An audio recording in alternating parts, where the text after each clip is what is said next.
Assalamualaikum warahmatullahi wabarakatuh. Perkenalkan, kami dari kelompok 3 akan mempresentasikan hasil tugas proyek kami atau laporan proyek kami yang berjudul Perancangan Sistem Microgrid Hybrid berbasis Homer di Kecamatan Barus dengan saya sendiri, Muhammad Fajar Dwiandra Tanjung, dan teman-teman saya yang bernama Mulia Parlawangan Hasibuan dan Muhammad Farhan. Baiklah, langsung saja kami akan mempresentasikannya. Yang pertama yaitu dari Mulia terlebih dahulu. Pada Mulia dipersilakan. Baiklah, di sini yang pertama ada lokasi. Lokasi simulasi kami ini berada di Kecamatan Barus, Kabupaten Tapanuli Tengah, Provinsi Sumatera Utara. Kecamatan Barus dipilih sebagai lokasi studi karena memiliki potensi energi terbarukan yang tinggi, khususnya energi surya dan angin. Kecamatan Barus terletak di Kabupaten Tapanuli Tengah, Provinsi Sumatera Utara dan berada di wilayah pesisir barat Pulau Sumatera yang berbatasan langsung dengan Samudra Hindia. Secara geografis, Kecamatan Barus terletak pada koordinat sekitar 2 derajat 1 menit sampai 2 derajat 8 menit lintang utara dan 90 derajat 20 menit sampai 98 derajat 28 menit bujur timur. Selanjutnya,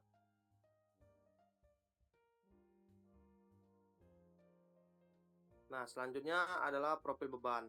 Jadi pada bagian ini kami memaparkan beban listrik harian yang dijadikan acuan dalam perancangan sistem microgrid di Kecamatan Barus. Data profil beban menggambarkan pola kebutuhan energi listrik masyarakat di wilayah tersebut selama periode 24 jam. Dapat kita lihat pada jam 12 malam itu bebannya itu 40 kW, pada jam 1 itu 35 kW, jam 2 30 kW, jam 3 itu ada 28 kW, jam 4 ada 30 watt dan seterusnya.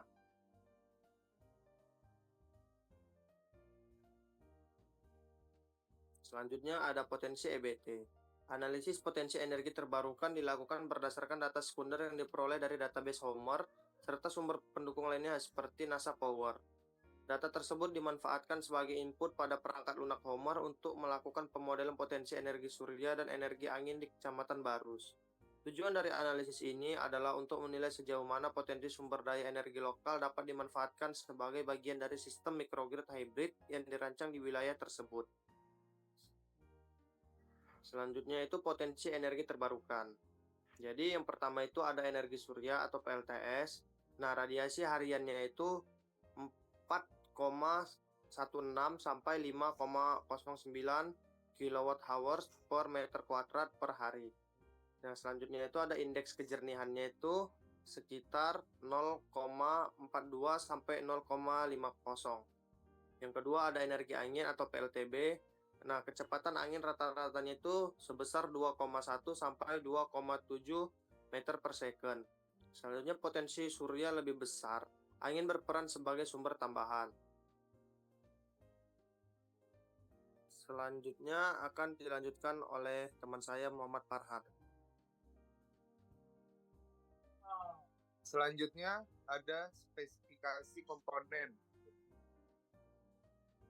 Yang pertama ada PLTS menggunakan Canadian Solar Max Power CS 6S 325P atau 139 kW. Efisiensinya 16,9%.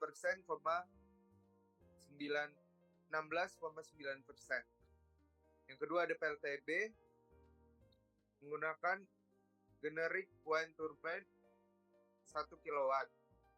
Konverternya menggunakan Sinexel PWG 100 BI direksional 100 kW. Gridnya sebagai penyeimbang daya dan sumber cadangan. Lanjut. Selanjutnya ada skema sistem. PLTS dan PLTB menghasilkan listrik ke sisi DC AC. Konverter mengatur aliran daya antara DC dan AC. Grid berfungsi menjaga kestabilan pasokan energi. Sistem disimulasikan dalam mode PV, grid, dan wide. Lanjut. Selanjutnya ada analisis ekonomi dari parameter NPC, di mana base case-nya 10,6 miliar dan PV Wine Grid-nya 8,8 miliar, penghematan 1,8 miliar. LCOE-nya 1400 kWh, PV Wine Grid-nya 1083 kWh lebih efisien, ONM-nya 708 juta per tahun, PV Wine Grid-nya 498 juta per tahun lebih rendah, IRR-nya di mana PV Wine Grid-nya 16%, layak investasi, ROI-nya PV Wine Grid-nya 12%, menguntungkan, payback-nya PV Wine Grid-nya 6,2 tahun, pengembalian cepat. Selanjutnya ada analisis teknik, yang dimana yang pertama adalah total produksi energi, yang dimana total produksinya yaitu sebesar 551,734 kWh per tahun, yang dimana PLTS menyuplai 35% kebutuhan, grid menyuplai 65% kebutuhan, yang dimana renewable fraction-nya di 33,7%, yang dimana excess electricity-nya di 1008 kWh per tahun, efisien tanpa energi terbuang, yang dimana unmet load-nya di 0 kWh per tahun, yang artinya pasokan stabil sepanjang tahun, menunjukkan efisiensi tinggi dan keandalan sistem microgrid hybrid. Yang selanjutnya dampak lingkungan.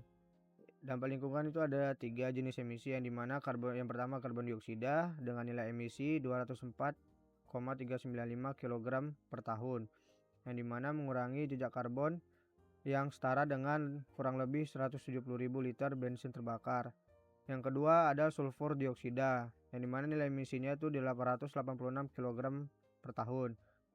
Dengan dampak penurunannya itu menurunkan potensi hujan asam dan pencemaran udara. Dan selanjutnya nitrogen oksida, nilai emisinya yaitu di 433 per tahun, yang dimana penurunan dampaknya itu mengurangi polutan penyebab smog dan gangguan pernapasan. Yang selanjutnya analisis sensitivitas, yang dimana kondisi pertama yaitu beban naik 10%, yang dimana konsumsi meningkat menjadi 607,466 kWh per tahun. Yang kedua yaitu ketergantungan pada grid naik sekitar lebih kurang 15%, LCOE meningkat sebesar 2,7%. Kondisi kedua yaitu radiasi matahari turun 10%, yang dimana produksi PV menurun menjadi 175.905 kWh per tahun, yang dimana LCOE-nya juga meningkat sebesar 4,7%. Sistem tetap beroperasi stabil, namun efisiensinya sedikit menurun.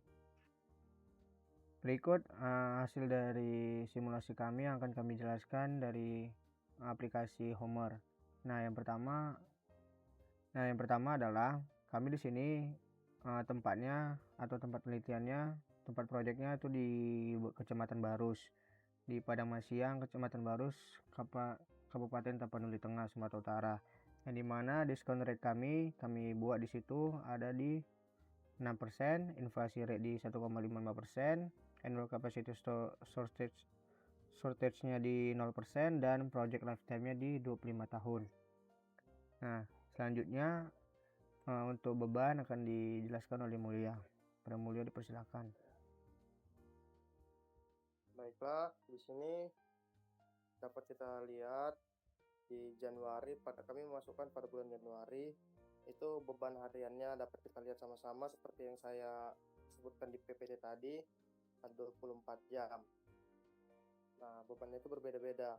Selanjutnya pada tabel matriks yang di bawah itu, yaitu ada average KWH per hari itu sebesar 1386.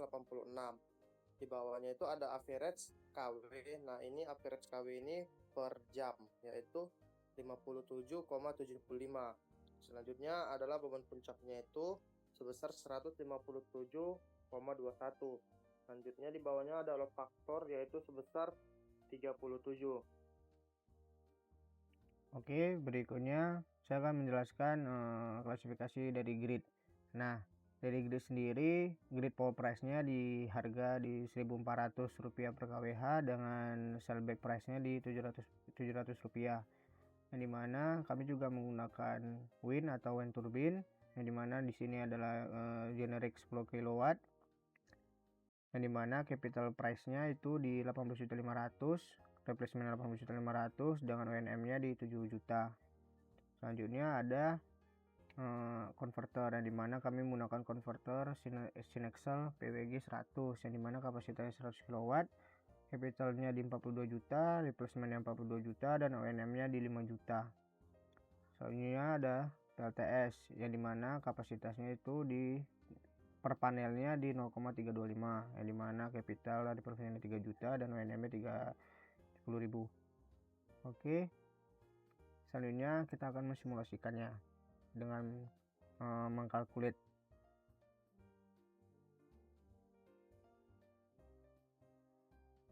Sabar ya. Berikut hasil dari kalkulit dari sistem yang kami bikin, yang dimana NPC untuk base case-nya yaitu grid yang dimana base case-nya di 10,6 miliar dengan lowest cost-nya di 8,8 miliar, yang dimana initial capital kalau base case-nya itu di 0 rupiah dan lowest cost sistemnya atau sistem yang kami bikin itu di 1,3 miliar dengan ONM di base case di 700 miliar per tahun dan lowest cost system di 498 miliar per tahun, yang dimana LCOE-nya atau harga per kWh-nya di base case di 1400 dan lowest cost system atau sistem yang kami buat itu di 1083 per kWh.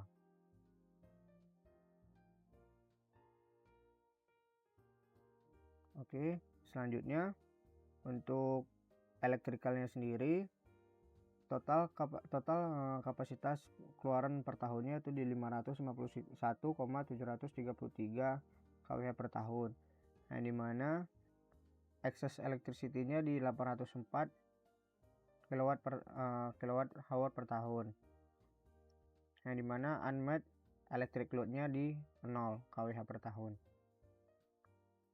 Baik, itu saja hasil dari simulasi homework kami. Selanjutnya akan ke kesimpulan. Baik, kesimpulannya yaitu hasil perancangan dan simulasi menunjukkan bahwa sistem microgrid hybrid berbasis PLTS dan PLTB di Kecamatan Barus layak diterapkan secara teknis, ekonomis, dan lingkungan. Sistem ini mampu memenuhi seluruh kebutuhan energi listrik sebesar 551.734 kWh per tahun tanpa terjadi kekurangan daya, dengan kontribusi energi terbarukan mencapai 33,7% dari total pasokan. Dari sisi ekonomi, konfigurasi PV grid memberikan hasil paling efisien dengan LCOE sebesar 1083 kWh dan NPC sebesar 8,8 miliar, lebih hemat dibandingkan sistem konvensional.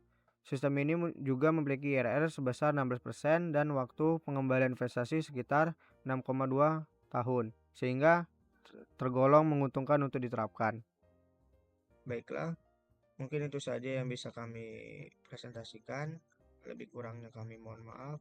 Wabillahi taufiq walhidayah. Wassalamualaikum warahmatullahi wabarakatuh.